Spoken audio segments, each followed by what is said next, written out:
Hello, everyone. Thank you for listening to our presentation. My name is Atul. I'm a sophomore at Dartmouth College. My name is Lev. I'm also a sophomore at Dartmouth College. My name is Ishan. I'm a sophomore at UMass Amherst.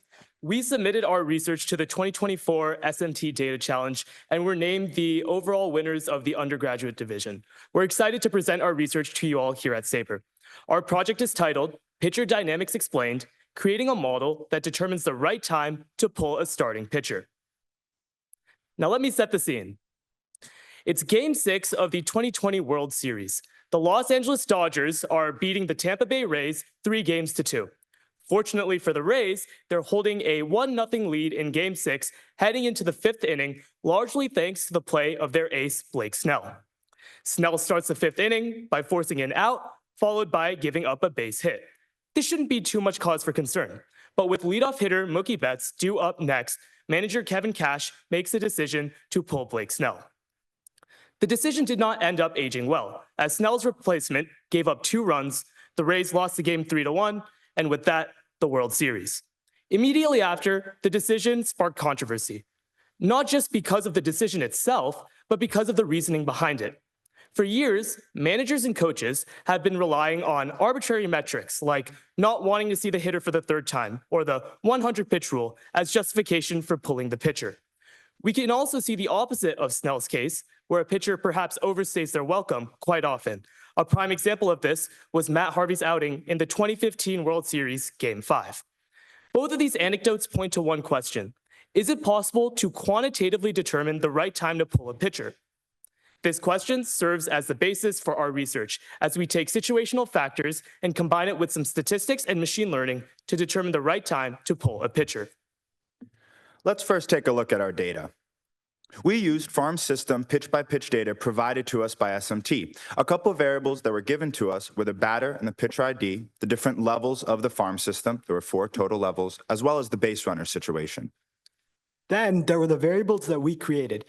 And we created these variables through data wrangling the original data. This included the number of pitches in the game, the number of pitches in the inning, the number of outs in the inning, which we had to find by looking at the change in the base runner situation between at-bats, the batting order, which we determined using the batting ID, and the difficulty, which really was a stand-in for the lack of a runs metric in the original data.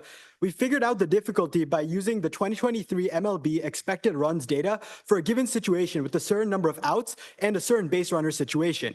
We then scaled that data on a scale of 0 to 100, 0 being 2 outs, no one on base, and 100 being bases loaded and no outs for maximum difficulty. After all the data cleaning was said and done, we were left with 13,000 pitches across 173 games, and we were ready to begin constructing our models. Now let's talk a little bit about the models. The first model we created is expected pitches left in the game, or XPLG for short. The question we were trying to answer was based on situational factors. Is it possible to determine how many pitches a pitcher has left in the game? To answer this question, we created an extreme gradient boosting model, or XGBoost for short. In an XGBoost, many weaker models are iteratively trained on top of each other to create one stronger model that maximizes predictive accuracy and minimizes residual error. We split our data into training and testing at an 80-20 split and specified our parameters after running some cross-validation. The results are pictured here, where we can see a pretty strong linear correlation between the actual pitches a pitcher has left in the game and our model's prediction, which shows that our model has at least some level of predictive accuracy. Now, by far the most important factor for the expected pitches left in the game model was, as one would intuitively suspect, pitches in game. This is because, if you think about it, a pitcher that has thrown 30 to 40 pitches is far less likely to get pulled from a game than a pitcher that has thrown somewhere around 80 pitches. So the XPLG model tells us how many pitches a pitcher has left in the game. Now, how do we determine the right time to pull a pitcher? Well, let me introduce to you our second model, expected pitches left in the inning, or XPLI for short. The XPLI is very similar to the XPLG. The only difference is instead of the outcome variable being the pitches left in the game, it's the pitches left in the inning. The results are visualized here, and we can once again see a strong linear correlation between the actual pitches a pitcher has left in the game at that given data point and our model's prediction. Now, the important factors for our XPLI model were difficulty and pitches in inning. And this makes a lot of sense, as a pitcher who is facing empty bases and 2 outs is far more likely to get out of the inning than a pitcher who is facing bases loaded and no outs. Now, how does the XPLI help us determine when to pull the pitcher? Well, when the XPLG is less than the XPLI, or in other words, our model has determined that the pitcher can no longer make it through the inning, we know to pull the pitcher. Now, let's take a look at some of our results. So now I'm going to break down our model's success rate. And to do this, we first need to understand 2 key situations. The first are the overworked situations. This is when our model suggests for a pitcher to be pulled before the pitcher was actually pulled in the game. Then there are the appropriately used situations, which is where our model predicts for the pitcher to be pulled at the exact time at which the pitcher was pulled in the game. Now, across the overworked situations, we had an 87% accuracy, which is to say that in 87% of these situations, our model's decisions outperformed the decisions of the manager. We conducted a micro-analysis on the overworked situations to understand how our model's decisions could impact the game. And we found that immediately after our model suggested for a pitcher to be pulled, pitchers often went on to give up walks, hits, home runs, everything that could cause a team to completely drop their win probability. And in addition to that, that pitcher would be garnering extra fatigue for little to no gain. So while we can't observe the counterfactual, it is pretty clear based on the contextual evidence that our model has a high efficacy. Then on the appropriately used situations, we have 100% accuracy as one would expect. And overall, we had an 88% accuracy across our data set. We also wanted to ask the question, are pitchers overworked in the minors? We decided to answer this by creating the pitches over expected metric, or POE, which is the actual pitches in the game minus our model's prediction. We then compared this across the 4 different levels of the farm system, and as you can see, the POE per game at the lower levels of the farm system is higher than that of the higher levels of the farm system. Compare this to Home 4A, for example, where the POE per game is a lot closer to our model. This indicates that pitchers were less overworked in this system. Now let's take a look at the application itself. The Snell tool was built using React.js, HTML, and CSS. If you guys want to go to the snelltool.com or scan the QR code in the top right corner, you can actually play around with the model and input your own variables. We then fit a linear regression model that predicts the XPLG and XPLI based on these different variable inputs. We then adjust the XPLG based on 2 qualitative variables, confidence and fragility. We added these variables in because we wanted the manager to have a say in the results of the model and not just have it be a quantitative process. Confidence is based on a scale of 1 to 5, with 5 being extremely confident. Fragility, on the other hand, is also based on a scale of 1 to 5, with 5 being extremely fragile and 1 being extremely healthy. If the manager decides to leave both these metrics at 3 or neutral, then the XPLG will have no effect on the XPLG. However, if he does decide to change these variables, then the XPLG will either decrease or increase. So now getting into the future of the Snell tool, we see the Snell tool going to a few different places from here. First of all, we believe that while the Snell tool, for obvious reasons, cannot be used in a game, we believe that it can provide invaluable insights and statistical context for manager pulling decisions and help managers improve at their pitcher pulling decisions over time through post-game analysis. Furthermore, we believe that the Snell tool can be used as an effective coaching evaluation tool due to the qualitative inputs that Lev mentioned on the previous slide. If the Snell tool is underperforming expectation due to these qualitative inputs, it might be a sign that perhaps the coach has not understood their pitcher and or the game situation to the best of their ability, and it might be time for them to try to reevaluate how they're understanding the game. Finally, with more data, especially MLB data, Major League data, because we did this project on minor league data, new features such as a run metric and advanced player tracking metrics, we could really take this model to the next level and improve its accuracy by a lot. So we thought it would be a useful way to conclude by taking a look at the last year's World Series and just seeing the Snell tool's thoughts. So we chose to look at Garrett Cole's Game 5 outing, where he pitched 6.1 innings and gave up 4 runs, none of which were really his fault. The first screenshot all the way to the left shows Garrett Cole's statistics after Teoscar Hernandez hit a double in the 5th inning to mark the 4th run given up that inning. Our model recommended to keep Garrett Cole in. Manager Aaron Boone listened to our model, and Garrett Cole stayed in. Garrett Cole not only finished the 5th inning, but he also pitched through the 6th inning. After 6 full innings, we inputted Garrett Cole's statistics into the Snell tool just to hear whether or not the Snell tool recommended to keep Garrett Cole in for the 7th inning. With a neutral confidence and a neutral fragility, our tool recommended to pull Garrett Cole.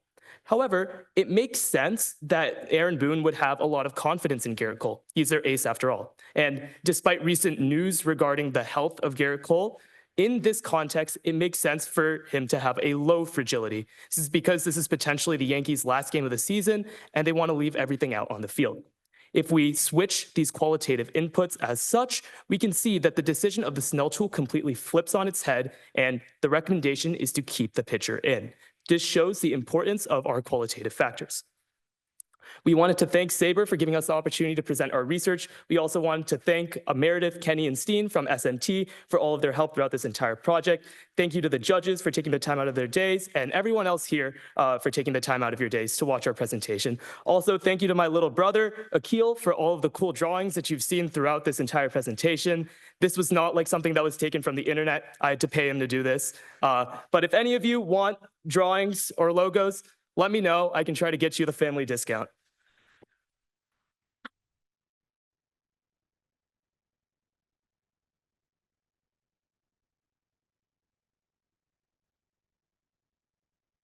Does anyone have any questions? Go for it. Oh. Well, It was close. Nice toss. No question really. Could you just go back over what the optimization metrics were for the model? I kind of missed that. Which model in particular? Both the PLI and the PLG. Sure. So this is the XPLG's model, or the parameters, and then this is the XPLI. Okay, so there's not a performance aspect in this? We Like look. runs created? We looked at the performance based on like the residual of the actual pitches left in the inning and the expected pitches left in the inning, or our model's prediction. We've graphed a random sample of 150 data points out of the 13,000 that we've observed, and we saw like a pretty strong linear correlation. We think that the residuals show like discrepancies between the manager's decision and our model's prediction, which isn't necessarily a bad thing because we think in like most of the instances, as Ishan was talking about, our model made the right decision. Okay, so like a V2 version of this would incorporate a better understanding of the value of an extra pitch, or whether or not you can expect more. Okay. Yeah. Absolutely, yeah. Okay, excellent. Great work. Thank you. How would you change your analysis, if at all, by considering like the pitchers that a team has left in their bullpen that day? Yeah, certainly. I think that plays a lot into the like managerial / coach qualitative inputs, where if the manager realizes that there are a lot of relief pitchers available in the bullpen, then perhaps the confidence in the starting pitcher is a little bit lower, or the fragility is a little bit lower. And this basically changes the XPLG, either raises it or lowers it. And based on that, the starting pitcher either has a shorter leash or a longer leash.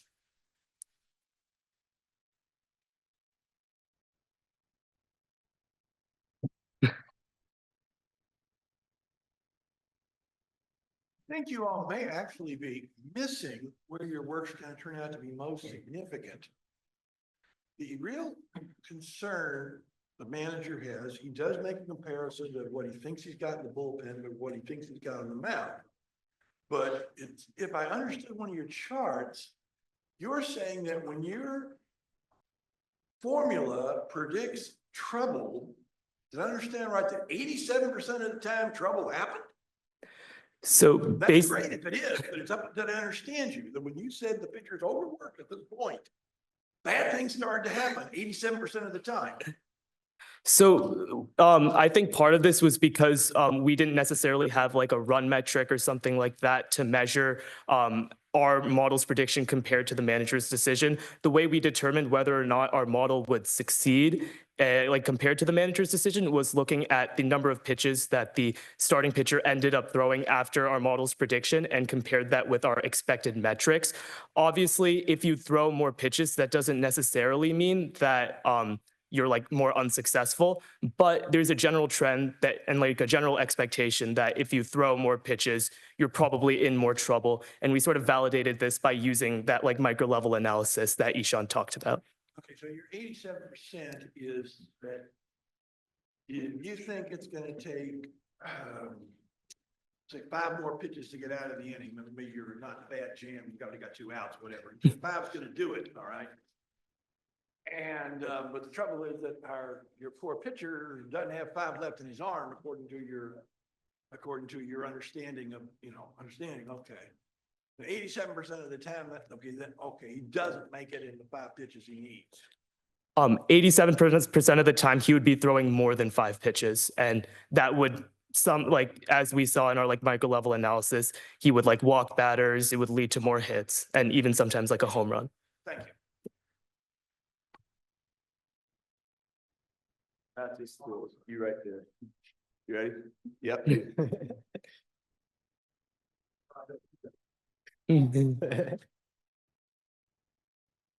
For that.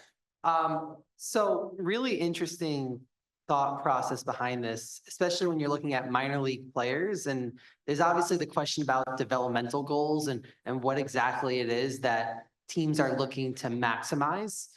You mentioned in your results that minor league pitchers, at least at certain, wasn't sure if these were levels or team level, but whatever this is, the certain pitchers are overlooked. How do you think about this in the context of developmental goals? Yeah, sure. So I think in part what these metrics kind of speak to is that at earlier levels of minor league play, right? There's kind of an expectation perhaps for that pitcher to kind of perform as you would maybe expect like a normal major league pitcher to perform at. And so therefore the strategy and metrics behind when you pull that pitcher is kind of maybe being shoehorned towards an angle where perhaps sometimes, the minor league pitcher is not quite major league ready. And so holding them by that standard is perhaps causing some of the extra pitches over expected. Lev, do you want to add anything? I think you covered it. Okay. I think it was good.